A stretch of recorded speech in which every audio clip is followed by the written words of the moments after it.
Guillén, en eso venimos hace mucho tiempo. Sí, En claro. el PLD también se apostó a la sociedad civil, al empresariado, a crear comisiones de no sé qué y de no sé cuánto y veedores de no sé cuánto y todo eso, sustituyendo el rol que debe tener el partido y la militancia yo lo decía ayer. No puede ser un pecado tener ideología.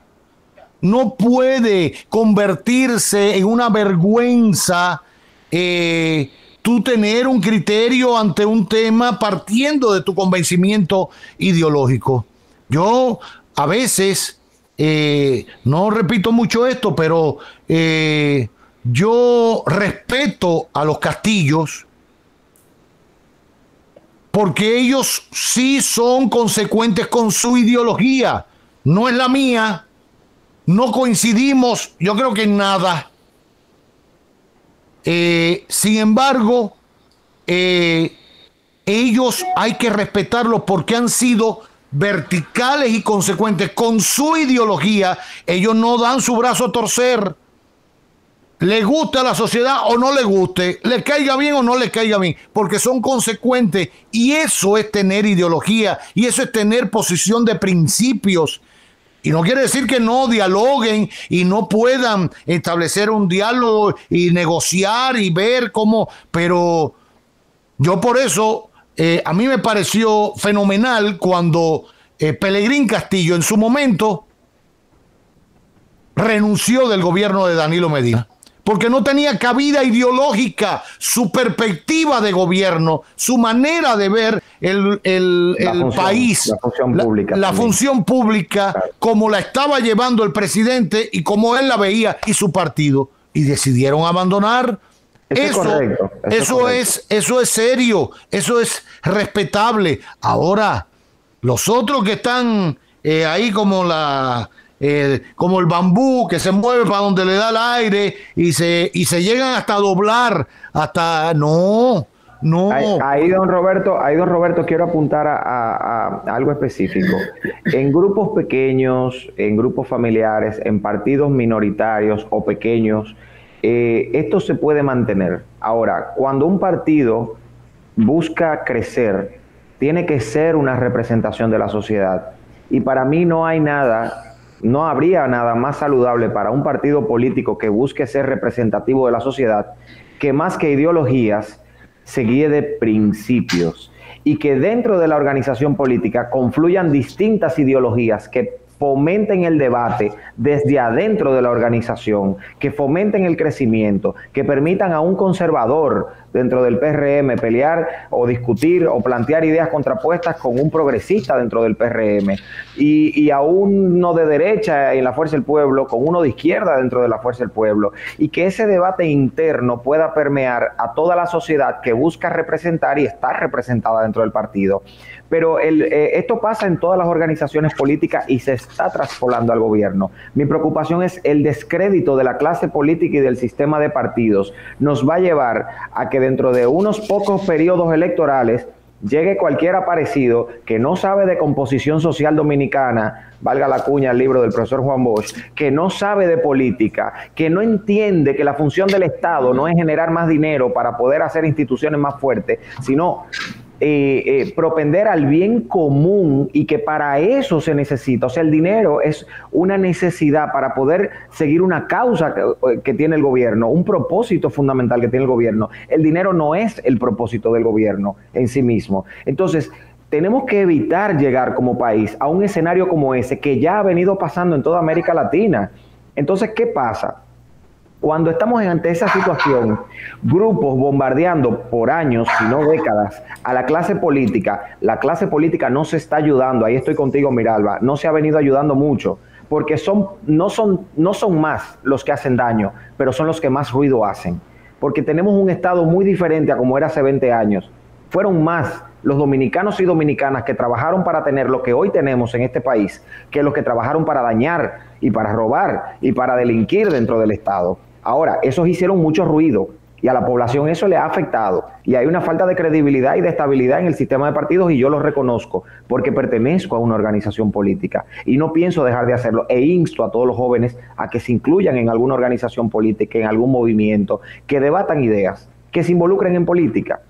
Pero todo este mensaje que estoy recogiendo con esa reflexión va enfocado a que guardemos prudencia antes de atacar instituciones y personas sin que tengamos la información concreta, específica, confirmada, porque estamos generando un daño irreparable que luego tendremos que pagar como sociedad.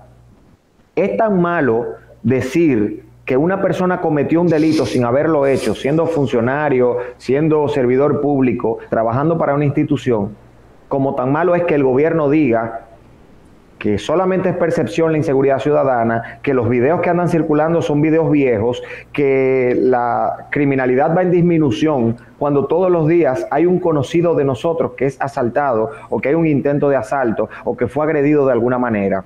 Porque tanto una cosa que hace el gobierno es una burla en perjuicio de la sociedad y de la credibilidad a las instituciones, como por la otra, los medios de comunicación y las personas que tienen un alto impacto en las redes sociales también le están provocando daño a las instituciones, y nuestras instituciones deben ser preservadas. Yo creo en ese sentido, un paréntesis ahí. Bueno, acabo de leer que ya fue destituido el procurador adjunto para temas de antilavado, Luis González. Fue destituido por el Consejo Superior del Ministerio Público. Está publicado en robertocavada.com, la pueden buscar ahí la información e informarse. Pero sobre eso que planteas, yo creo que también al menos los medios de comunicación en sus plataformas digitales, en sus redes, y las personas que son comunicadores, que tienen cierto alcance dentro de las redes sociales. Los verdaderos influencers. Exacto. Deben tomarse en serio mucho más lo que publican y preguntar y documentarse, porque una palabra puede cambiar el sentido de todo si no conocemos cierta información previa. Las leyes, el derecho es muy complicado. Entender a estos abogados es una cosa tremenda, que hay que buscarle y vuelve y te dan 3 vueltas y te están diciendo lo mismo, y es una cosa. Pero si usted lee en un documento que fulanito de tal fue citado en una conversación por no sé qué cosa, usted no puede asumir o deducir o interpretar que ese fue citado, es que fue conminado por el Ministerio Público para ser interrogado, ni para ir ante un fiscal, ni nada por el estilo. Fue citado, es que fue mencionado. Entonces, si usted eso lo convierte en un titular y dice, fulano de tal fue citado por el Ministerio Público en el caso Operación Halcón, mierquina, lo que se arma es de mírame y no me toque. Y cuando usted va al expediente, lo que dice es que fue citado porque en una conversación telefónica interceptada entre él y fulano de tal le propusieron una cosa y contrataron un chofer. Pero eso no lo imputa de un delito. ¿Me entienden? Porque si no estuviera en el expediente ahora, dentro de los 21 que están, no está. Como otra joven que al momento del allanamiento de una vivienda de una persona que sí era buscada por el Ministerio Público y perseguida para imputarlo, ella estaba allí porque era amante de la persona, porque era conocida, porque era amiga, por lo que fuere. Pero no hay razón para imputarla, ni mucho menos condenarla ya en las redes sociales. Y al final fue puesta en libertad porque no formaba parte del expediente y quizás el Ministerio Público no le veía importancia a ella en lo que pudiera aportar. Creo que de todas formas después la van a entrevistar, etcétera, etcétera. Pero con esto quiero decir que hay que manejar, cada día son más los casos vinculados con la justicia, entonces hay que documentarse, hay que prepararse, sobre todo los periodistas y los medios que utilizan las redes sociales, porque en un tuit le va su credibilidad. La pandemia logró en su momento que la gente volviera a los medios tradicionales, al periódico en el que creía, al noticiario en el que creía, en su versión, por supuesto, digital, pero fue un gran ejercicio que se hizo, porque en medio de tanta desinformación en la pandemia, la gente ¿a qué recurrió? A ir a lo seguro, a lo que papá y mamá le hablaban que era un noticiario serio, a lo que papá y mamá le hablaban que era un matutino serio, o un periódico vespertino, o un periódico de circulación nacional serio. A que lo lea ahora en un tweet o lo lea en su app, pero fue a lo que siempre ha sido serio. Entonces tenemos que cuidar nuestra reputación y nuestra credibilidad sabiendo lo que publicamos. Hablo a los medios y a los comunicadores que tienen una influencia. No hablo de todo el que se cree una cosa y le da por ahí para allá en 140 caracteres y un chin más. No. Hablo en lo que usted después, para verificar el chisme que publica Menganito de tal, dice, déjame ver qué dijo Alicia. Entonces los comunicadores tenemos que tener un poquito de responsabilidad y prepararnos y preguntar. El otro día el presidente de la República en una reunión en privado hacía referencia a un comunicador que se había levantado por la mañana y había dicho, en las últimas 24 horas han muerto 62 personas víctimas de la violencia y de la inseguridad ciudadana en el país. Cuando lo llamaron para preguntarle, fulano, ¿y de dónde tú sacaste ese dato? Ah, no, porque me lo dijeron.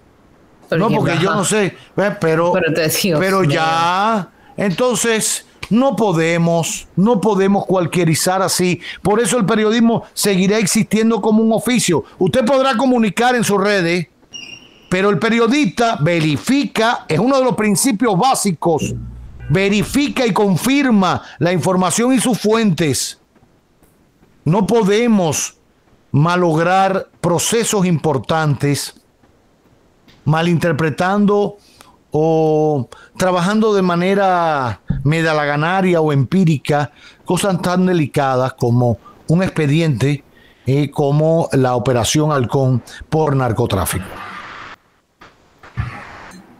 Don Roberto, yo lo mencioné, me parece, en una de las primeras intervenciones que tuve en este espacio, al que ustedes generosamente me invitan. Hay un libro muy interesante que se llama Constitution Today, escrito por el autor Akhil Rit Amar, que es un periodista, ojo, no abogado, periodista experto en constitucionalismo. Y en una parte introductoria del libro, él explica la importancia de que los comunicadores, los periodistas en ese caso, que siempre están persiguiendo lo más nuevo y lo más actual y lo más rápido para sacar la noticia del horno primero, tienen que especializarse en áreas y no solamente estar designados por áreas desde los medios que ellos representan. Y hay que entonces empezar a evaluar si la velocidad se debe imponer a la calidad de la información que se da.